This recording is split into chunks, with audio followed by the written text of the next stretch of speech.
ओम शांति। एक विधवा स्त्री की स्टोरी ठीक से समझ लो, आपकी कई पीढ़ियों तक गरीबी देखने को नहीं मिलेगी। इन 6 चीज़ों के कारण आती है गरीबी। आज हम देख रहे हैं कि किसी के पास भी पैसे की कमी होती है तो उसको बहुत सारी चीज़ों का मोहताज होना पड़ता है। गरीबी का सामना किसी को ना करना पड़े। गरीबी किसी को भी अच्छी नहीं लगती है और गरीबी के कारण परिवार में बहुत तनाव रहता है और बहुत सारी सुख सुविधाओं से उनके बच्चे वंचित रहते हैं। तो आज हम जानते हैं कि किन कारणों से गरीबी आती है और गरीबी को दूर कैसे कर सकते हैं। आपने देखा है पहले के समय के लोगों की सोच विधवा स्त्रियों को लेकर के ठीक नहीं होती थी। विधवा स्त्रियों को समाज में कई सारे बंधनों में बंद करके जीना पड़ता था। उसे समाज में अच्छा नहीं माना जाता था। उसे समाज में कई नामों से पुकारा जाता था।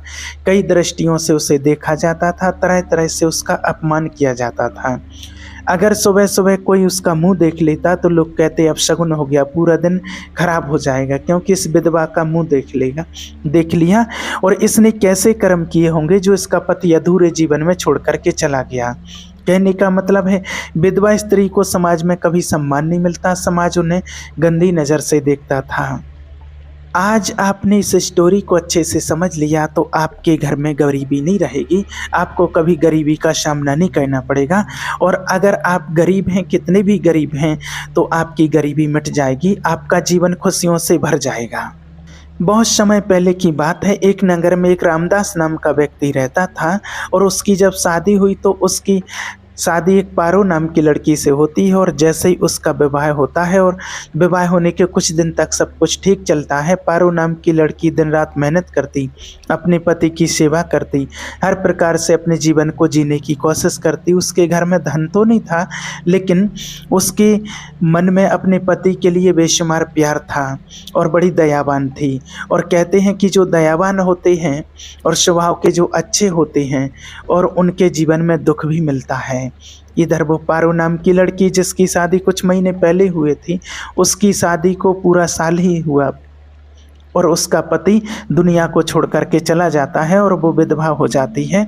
और एक तो वो विधवा हो चुकी थी और उसके गर्भ में एक बच्चा पल रहा था। वो करती तो क्या करती, वो अपना जीवन भी त्यागना चाहती थी और वो सोचती थी कि मैं आत्महत्या कर लूं, लेकिन अपने बच्चे की वजह से उसने आत्महत्या नहीं कर पाई, क्योंकि कहते हैं कि मूल से ब्याज प्यारा होता है।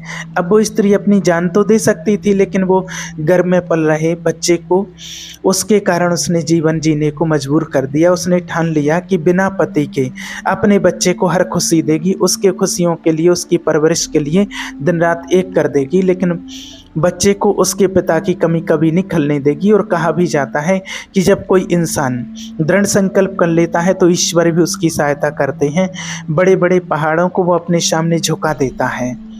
अब वो पारो नाम की स्त्री तरह तरह के काम करके, झाड़ू पोंछा करके अपना जीवन गुजारा करती। उसे जैसा भी काम मिल जाता वो कर लिया करती थी और उस काम के बदले में जो पैसे मिलते थे उससे अपने घर का गुजारा चलाती थी। धीरे धीरे कुछ महीने बीत जाते हैं तो फिर उसके गर्भ से एक बच्चा ने जन्म लिया है। एक बच्चा जन्म लेता है और बच्चे को देख करके और उसका नाम रखती है मोहन। और वो अपने बेटे से कहती है कि बेटा, तेरा भाग्य तो पहले ही बिगड़ चुका है, मेरा भाग्य भी पहले से खराब है और तेरा भाग्य भी मेरी वजह से खराब हो गया। पारो ने अपने बेटे का नाम मोहन रखा। मोहन धीरे धीरे बड़ा होने लगा।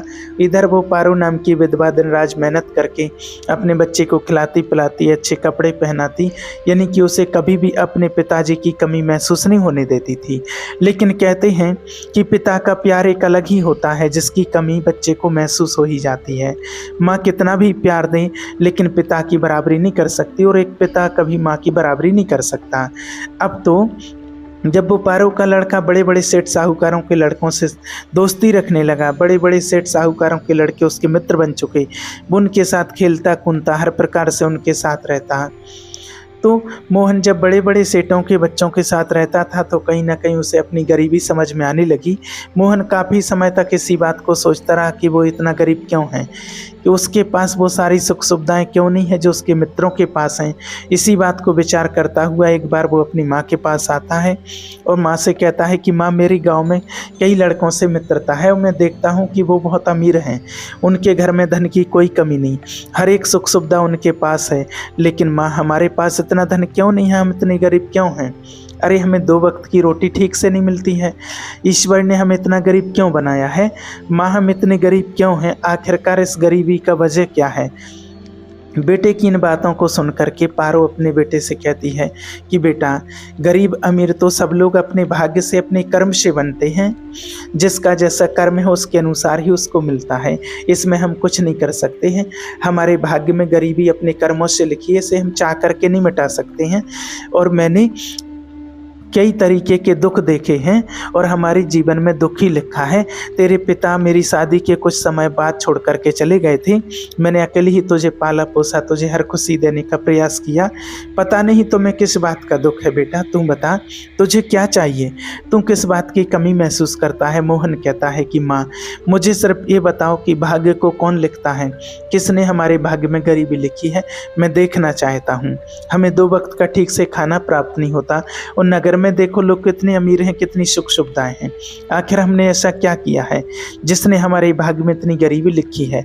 तब पारो कहती है कि बेटा, ईश्वर ने जो दिया है वो कुछ सोच समझ करके ही दिया होगा, जो भी लिखा है तुम इन सब बातों में मत पड़ो, तुम अपना काम करो, तुम अपनी पढ़ाई पर ध्यान दो। तब मोहन कहता है नहीं माँ, मैं उन ईश्वर से मिलना चाहता हूँ, वो मिलेंगे कहाँ, मैं उनसे मिलकर पूछूंगा कि आखिरकार उन्होंने हमारा भाग्य ऐसा क्यों लिखा है।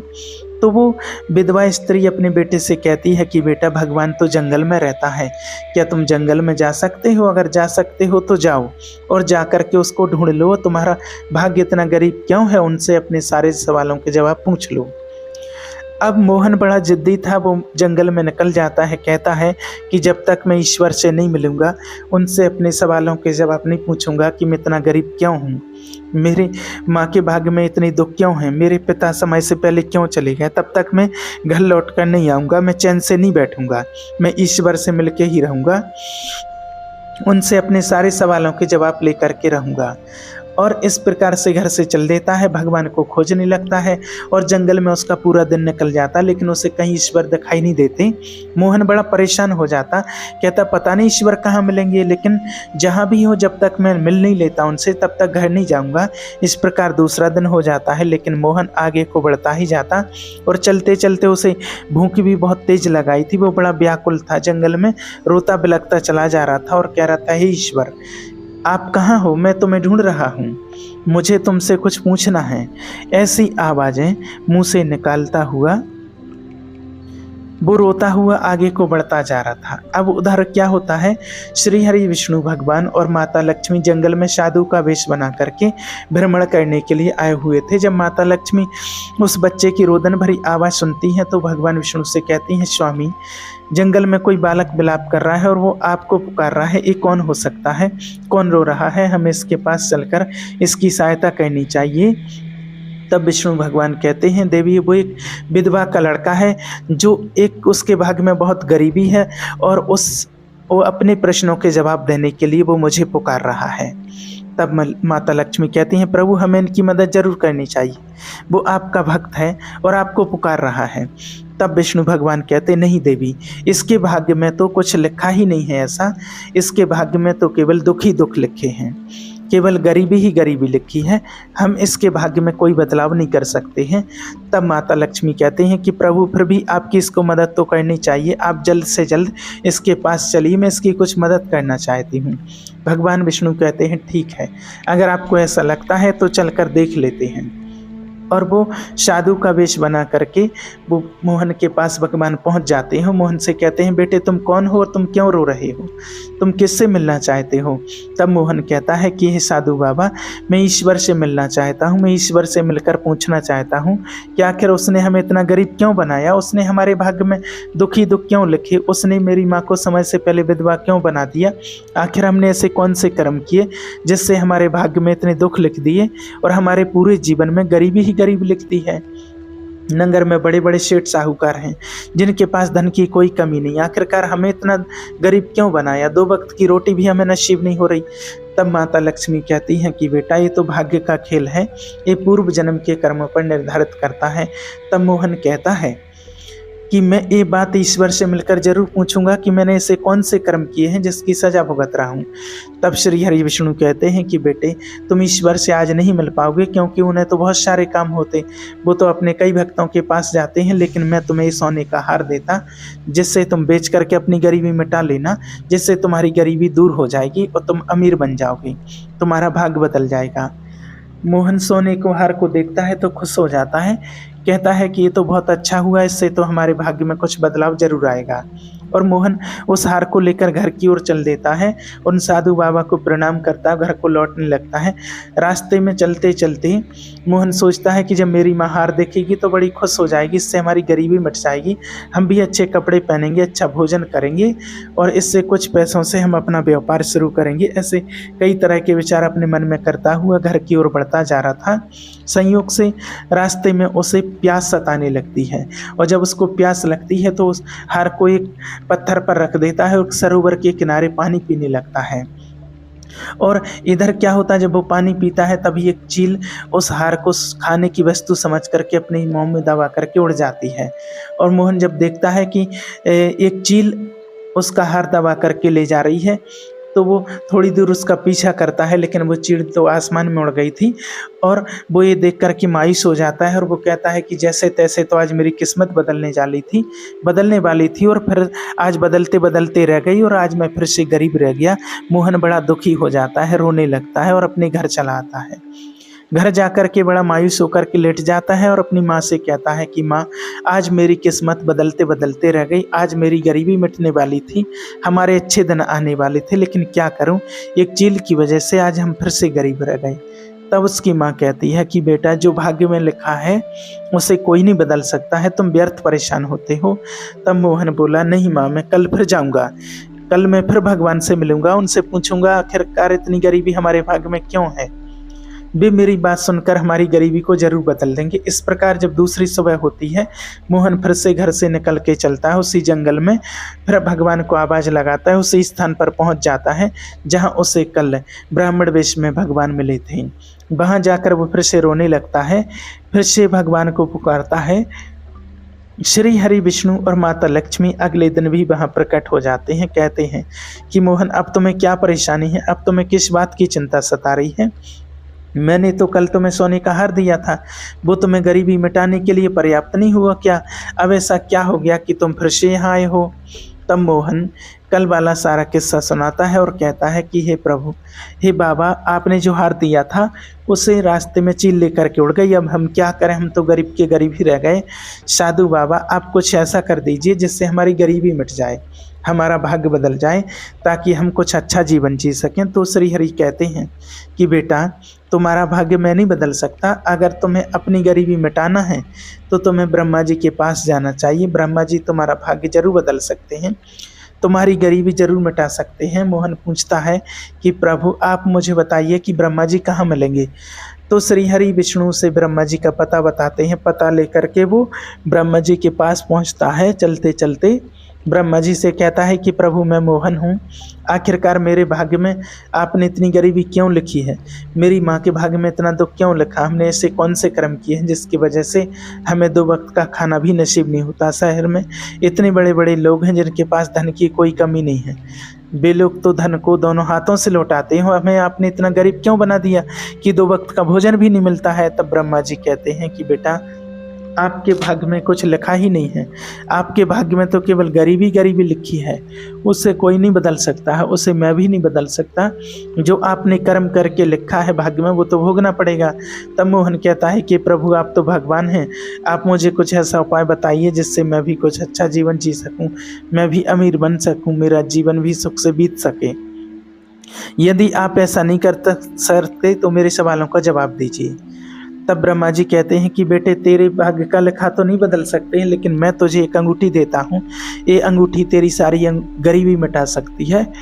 इस प्रकार एक रतन जड़ित अंगूठी ब्रह्मा जी ने मोहन को दी और कहा कि इसे बेचकर गरीबी मिटा लो और अपने जीवन को सुखी संपन्न बना लो। अब मोहन अंगूठी देखता है तो कहता है कि चलो इससे जो पैसे मिलेंगे उससे कुछ तो गरीबी कम होगी, कुछ तो मेरा भाग्य बदलेगा। इन्हीं सब बातों को विचार करता हुआ मोहन घर की ओर चल पड़ता है और जंगल में चलते चलते कई तरह के सपने देखता है कि वो घर की ओर चला आ रहा था और रास्ते में फिर उसको एक सरोवर मिलता है और चलते चलते फिर जोर से प्यास लगी और इस बार उसने सोचा कि अब मैं इसको कहीं रखूंगा नहीं, पत्थर पर। इस बार उसने अंगूठी जेब में रखी और जैसे ही पानी पीने के लिए वो सरोवर में झुकता है और वो अंगूठी सरोवर में गिर जाती है और उसे एक मछली निकल जाती है और उसे देखते ही देखते एक बार फिर से उसका भाग्य बिगड़ जाता है। उसका भाग्य सुधरते सुधरते फिर से बिगड़ जाता है, उसकी गरीबी मिटते मिटते फिर से रह गई। ये देख करके मोहन बड़ा दुखी हो जाता है और फिर कहता है कि हाय किस्मत, मैं तुझे बार बार बदल रहा हूँ लेकिन तू है कि तुम बदलने को तैयार नहीं है। आखिर मैं देखता हूँ कि तुम कब तक नहीं बदलेगी। और मोहन फिर से घर आ जाता है और कहता है कि माँ, आज मैं फिर भगवान से मिला था, उन्होंने मुझे अंगूठी दी थी लेकिन उसे लेकर जैसे ही मैं चला तो उसे मुझे प्यास लगी, फिर से मैं सरोवर में फिर से झुका तो वो अंगूठी तालाब में गिर गई, जिसकी वजह से आज हम अमीर बनते बनते रह गए, हमारा भाग्य बदलते बदलते रह गया। तब उसकी माँ पारो जो एक विधवा स्त्री थी वो कहने लगती है कि बेटा तू इस तरह की क्यों झूठी झूठी कहानियाँ सुनाकर मुझे तसल्ली देता है। बेटा मुझे पता है कि मेरे भाग्य में बड़े दुख लिखे, बड़ी गरीबी लिखी है। अगर मेरे भाग्य में सुख होता तो मेरा पति मुझे भरी जवानी में छोड़कर क्यों जाता। मोहन बड़ा जिद्दी था, कहने लगा कि माँ मैं फिर से कल भगवान के पास जाऊंगा, देखता हूँ कैसे नहीं मेरे भाग्य को बदलते, वो कुछ ना कुछ मुझे ज़रूर देंगे जिससे हमारा भाग्य बदल जाएगा। माँ के मना करने के बाद भी मोहन अगले दिन जंगल में जाता है और कहता है कि ब्रह्मा जी, जो आपने जो अंगूठी कल दी थी वो अंगूठी जल में गिर गई, उससे एक मछली निकल गई, अब मैं क्या करूँ, मैं तो गरीब का गरीब रह गया है। हे ब्रह्मा जी, कोई ऐसी कृपा कीजिए जिससे मेरी गरीबी फिर से मिट जाए, मैं भी कुछ अच्छा कर सकूं, मेरा जीवन अच्छा बन जाए, अन्य दूसरे सुखी व्यक्तियों की तरह हो जाए। ब्रह्मा जी कहते हैं कि बेटे अब मैं कुछ नहीं कर सकता हूं क्योंकि तुम्हारा भाग्य तुम्हारी किस्मत को बदलने नहीं देता है। तुम्हारे साथ कोई कितना भी अच्छा कर ले तुम्हारा भाग्य नहीं बदल सकता, क्योंकि कहते हैं जिस व्यक्ति के भाग्य में दुख और गरीबी लिखी हो तो पूरी दुनिया उसे अमीर बनाने के चक्कर में लग जाए तो भी उसे सुखी नहीं बना सकता है। जिस व्यक्ति के भाग्य में दुख लिखा है तो पूरा संसार एकजुट होकर भी उसे सुखी नहीं बना सकता है, सिर्फ बना सकता है तो उसका कर्म। तब मोहन कहने लगा कि नहीं ब्रह्मा जी, आप तो भगवान हैं, आप तो मेरी गरीबी मिटाइए या मेरे सवालों के जवाब दीजिए या फिर कोई ना कोई मुझे उपाय बताइए। आखिर मैंने ऐसे कौन से कर्म किए हैं जिसकी वजह से मुझे इस तरह की गरीबी भोगनी पड़ रही है, मेरे दुखों का कारण क्या है। आखिर मैंने ऐसे कौन से कर्म किए हैं जो मुझे इस तरह की गरीबी भोगनी पड़ रही है, मेरे दुखों का कारण क्या है, मेरा भाग्य ऐसा क्यों है, आखिरकार मेरा भाग्य अन्य व्यक्तियों की तरह अच्छा क्यों नहीं है। तब ब्रह्मा जी कहते हैं कि बेटे मैं तुम्हारा भाग्य नहीं बदल सकता, लेकिन मैं तुम्हें एक ऐसा भाग्य बता रहा हूँ कि जो तुमने उस उपाय को कर लिया कि तुम्हारी गरीबी जरूर मिट जाएगी, तुम्हारा भाग्य बदल जाएगा। प्रभु मोहन कहता है प्रभु आप मुझे वो उपाय शीघ्र बताइए, मैं हर एक वो उपाय कर लूँगा जो मेरे भाग्य को बदल सके, मेरी गरीबी को मिटा सके। तब ब्रह्मा जी कहते हैं कि मोहन आप अब भोलेनाथ के मंदिर में जाओ, शंकर जी के, और उनकी चौखट पर दिन भर उनका दीदार करना, उनका ध्यान करना और शाम को फिर अपने घर लौट जाना, लेकिन तुम उनसे कुछ मांगना मत। दिन भर उनका दीदार करो, उनके दर्शन करो, लेकिन कुछ मांगना मत, क्योंकि भोलेनाथ के द्वार पर जो भी जाता है वो खाली हाथ नहीं लौटता है। तब मोहन कहता है कि ठीक है मैं ऐसा ही करूँगा। नगर के बाहर एक शंकर जी का मंदिर बना था और वो स्नान ध्यान करता है और उस मंदिर पर पहुंच जाता है।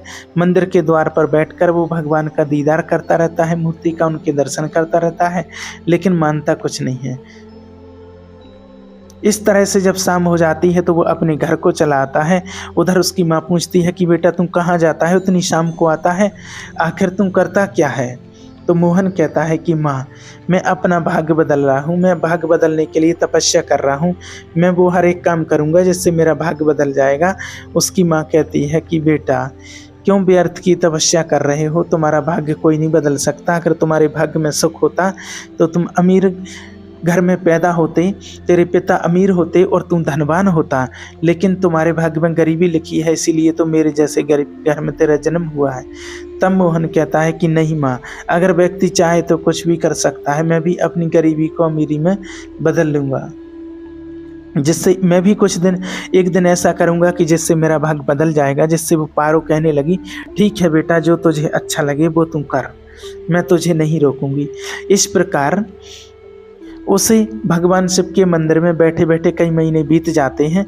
भगवान शिव देखते हैं भोलेनाथ की मोहन सुबह सुबह मेरे दरवाजे पर आता है, दिन भर मेरा दीदार करता है और शाम को बिना कुछ कहे ही चुपचाप चला जाता है। मेरा अनूठा भक्त है, कुछ मांगता भी नहीं है, कुछ कहता भी नहीं है, सिर्फ मेरे दर्शन करके चला जाता है। तब एक दिन भोलेनाथ उसके रास्ते में एक हीरों की पोटली गिरा देते हैं भोलेनाथ। तो मोहन जब उस पोटली को देखता है तो बड़ा खुश हो जाता है, कहता है कि भगवान ने आज मेरा भाग्य बदल दिया, ये सब उनकी कृपा है। और उन हीरों को लेकर के वो अपने घर चल देता है और बड़े बड़े सपने देखता हुआ घर की ओर जा रहा था। सोच रहा था कि आज मैं अपनी माँ को बताऊंगा कि आज मैंने अपना भाग्य बदल लिया है, मैं गरीब नहीं रहा। इस प्रकार वो खुश होता हुआ अपने घर पहुँच जाता है। उसकी माँ उस टाइम पर घर पर नहीं थी, गाँव में किसी काम से गई हुई थी। मोहन एक लोटे में वो हीरे को निकाल देता है और अपनी माँ को बुलाने के लिए चला जाता है। खुशी के मारे पागल हो जाता है। उसे लगता है कि मैं अपनी माँ को ये सारे हीरे दिखाऊंगा तो वो भी खुश हो जाएगी और हमारा जीवन खुशियों से भर जाएगा। उन हीरों की पोटली को वो लोटे में रख करके चला जाता है। और इधर क्या होता है, उस टाइम पर कोई चोर उसी टाइम पर मोहन के घर में घुसते हैं और वो चोर चोरी करने लगते हैं। चोरी करते उन्हें वो लोटा मिल जाता है और वे उस लोटे को लेकर के वहाँ से निकल भागते हैं। मोहन अपनी माँ को कहता है कि माँ, आज मुझे हीरों से भरा हुआ एक लोटा मिला है। उसकी माँ कहती है कि बेटा, मुझे तुझ पर भरोसा नहीं है, तू मुझे दिखाएगा तभी मैं यकीन करूँगी। घर जाकर मोहन उस लोटे को खोजता है। काफ़ी खोजने के बाद वो लोटा नहीं मिलता है। कहने लगा कि माँ, मैंने अभी अभी तो लोटा यहाँ रखा था, पता नहीं कहाँ गायब हो गया है। तब उसकी माँ कहती है कि बेटे, मनगढ़ंत कहानियाँ बंद करो बनाना। मुझे पता है कि हमारा भाग्य बड़ा गरीब है, हमारी किस्मत बड़ी ख़राब है, ये बदल नहीं सकती है। मोहन कहता है, नहीं माँ, मैं झूठ नहीं बोल रहा हूँ। आज मैंने यहाँ पर हीरों से भरा हुआ एक लोटा देखा था और पता नहीं वो कहाँ गायब हो गया। तब उसकी माँ कहती है कि बेटे, हमारा भाग्य नहीं बदल सकता, चाहे लाख कोशिश कर लो। जब किस्मत में कुछ लिखा नहीं है अभी तो कुछ नहीं होगा। हमारे भाग्य में सुख का एक पल भी नसीब नहीं है। और अगर मेरे भाग्य में सुख होता तो क्या मैं जवानी में ही विधवा हो जाती? दुनिया की कोई औरत पति के बिना सुखी नहीं रह सकती। जिस औरत का पति जवानी में छोड़ कर के चला गया, उसके घर में सुख सुविधाएं सब कुछ होते हुए भी।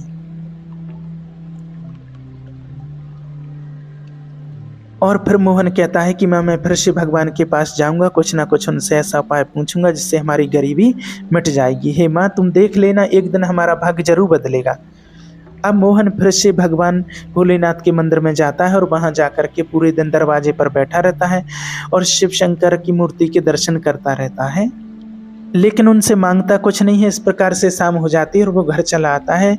और धीरे धीरे जब कई महीने बीत जाते हैं तो माता पार्वती से कहते हैं भोलेनाथ कि देवी, इस मोहन का भाग बड़ा ही गरीब है। मैंने, विष्णु जी ने, ब्रह्मा जी ने भी इसके भाग को बदलना चाहा, लेकिन इसका भाग बदल नहीं पाए क्योंकि इसके भाग में गरीबी लिखी है।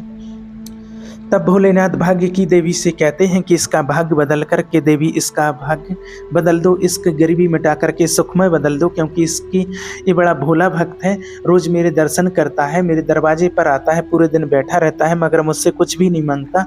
क्योंकि हमारे दरवाजे पर कोई भी क्षण भर के लिए आता है तो इतना मांग लेता है कि उसे कभी मांगने की ज़रूरत नहीं पड़ती है। लेकिन ये कई महीनों से आता है और हमारे दरवाजे पर कुछ मांगता नहीं है और ना कुछ मांगता है ना कुछ चाहता है, लेकिन जो मांगने वाले को मिलना चाहिए उससे कई अधिक गुना बिना मांगने वाले को मिलना चाहिए। इसलिए भाग्य की देवी, मेरे आदेश से इसके भाग्य में कुछ अच्छा कर दो जिससे इसकी गरीबी मिट जाए, इसके दुख दूर हो जाएं। तब भाग्य की देवी कहती है कि प्रभु, इसका भाग्य मैं कैसे बदल सकती? इसके कर्म ही ऐसे नहीं है कि मैं इसका भाग्य बदल सकूं, तो मैं इसका भाग्य कैसे बदल सकती हूं? जब इसके कर्म बदलेंगे, कर्म अच्छे होंगे, तब इसका भाग्य बदला जाएगा।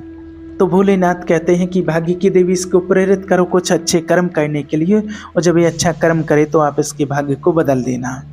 फिर भाग्य की देवी मोहन को प्रेरित करती है कुछ कर्म करने के लिए। फिर वो मोहन कुछ अच्छा कर्म करने लगता है, पुण्य करने लगता है।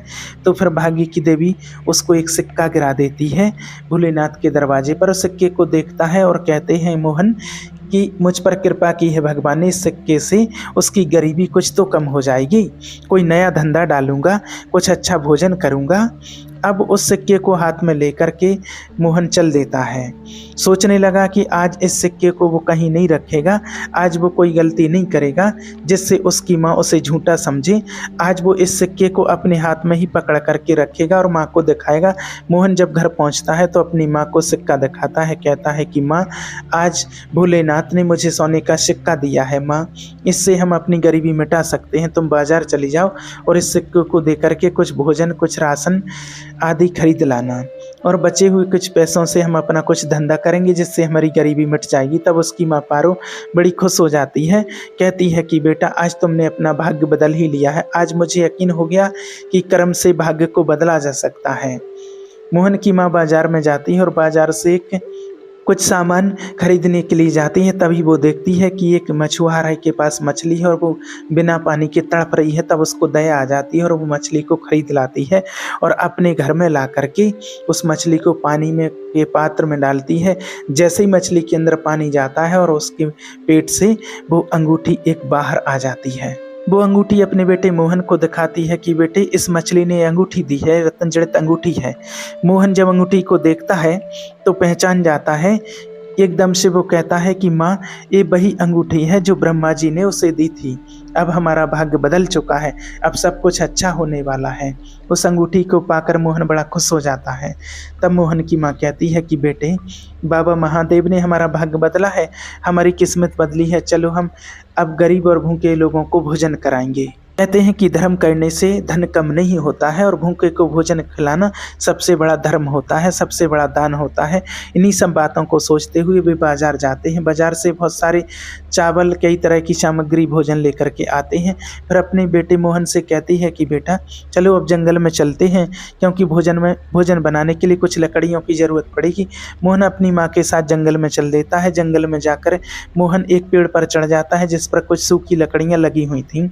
तो उस पेड़ पर जाकर के देखता है कि उसने देखा कि उस पेड़ पर एक चील का घोंसला बना और उसी घोंसले में वो हार रखा जो हार उसे भगवान विष्णु ने दिया था। मोहन उस हार को उठा लेता है। हार को देखते ही वो बड़ा खुश हो जाता है। लकड़ियों को काट करके जब वो नीचे आता है, अपनी माँ से कहता है कि माँ, ये देखो, ये वही हार है जिसे एक महात्मा जी ने मुझे दिया था। इस हार को चील लेकर के उड़ गई थी, क्योंकि मैंने आपसे कहा था कि आज मेरा हार एक चील लेकर के उड़ गई है। मुझे ये हार एक संत ने दिया था। उसकी माँ कहती है कि बेटा, मैंने तुझ पर यकीन नहीं किया, किंतु तू सत्य बोल रहा था। आज मुझे भरोसा हो गया है। अब साबित हो चुका है कि कम से कम बुरा व्यक्ति जिसके भाग में कई पीढ़ियों तक गरीबी लिखी हो, कितने भी दुख लिखे हो, लेकिन वो अच्छे कर्म करता है, भगवान का ध्यान करता है, भगवान का दीदार करता है, पुण्य कर्म करता है, अपने कर्मों को सुधार लेता है और अपने कर्मों को ध्यान में रखते हुए अपने कर्मों को श्रेष्ठ बनाता है, दृढ़ संकल्प ले लेता है, तो अपने भाग्य को बदल सकता है। क्योंकि कर्म से बड़ा कुछ नहीं होता है, भाग्य कर्म का गुलाम होता है। इस प्रकार मोहन और वो विधवा स्त्री अपने घर जाते हैं और भूखे भिखारियों को भोजन कराते हैं। कई तरह से वो दान पुण्य करने लगते हैं, क्योंकि अब उनके दिन बिल्कुल बदल चुके थे। और इस तरह से उस विधवा स्त्री पारो का जीवन सुखमय बीतने लगता है। उसके बेटे मोहन का भाग्य भी बदल गया और उसकी माँ का भी भाग्य बदल गया है। क्योंकि कहा जाता कर्म प्रधान होता है। आपने कई शास्त्रों में भी देखा होगा कि कर्म से बड़ा कुछ नहीं है। परमपिता परमात्मा ने भी कहा है कि कर्म से बड़ा कुछ नहीं होता है, कर्म से ही भाग्य बनता है। और हम अपने भाग्य का निर्माण स्वयं करते हैं। अपना भाग्य हम अपने कर्मों से बना सकते हैं। जैसा हम कर्म करते हैं वैसा हमारा भाग्य बनता है। कहते हैं शक्तिशाली के लिए कोई काम कठिन नहीं होता, मेहनती के लिए कोई स्थान दूर नहीं होता है, विद्वान के लिए कोई जगह परदेश नहीं होती, मीठा बोलने वाले के लिए कोई पराया नहीं होता है। मनुष्य के जीवन में ये 6 चीज़ें गरीबी लाती हैं। नंबर 1 सुस्ती, नंबर 2 औरत की दास्ता, नंबर 3 बीमारी, नंबर 4 किसी भी चीज़ से लगाव, नंबर 5 संतोष ना होना और नंबर 6 बुज़दिली।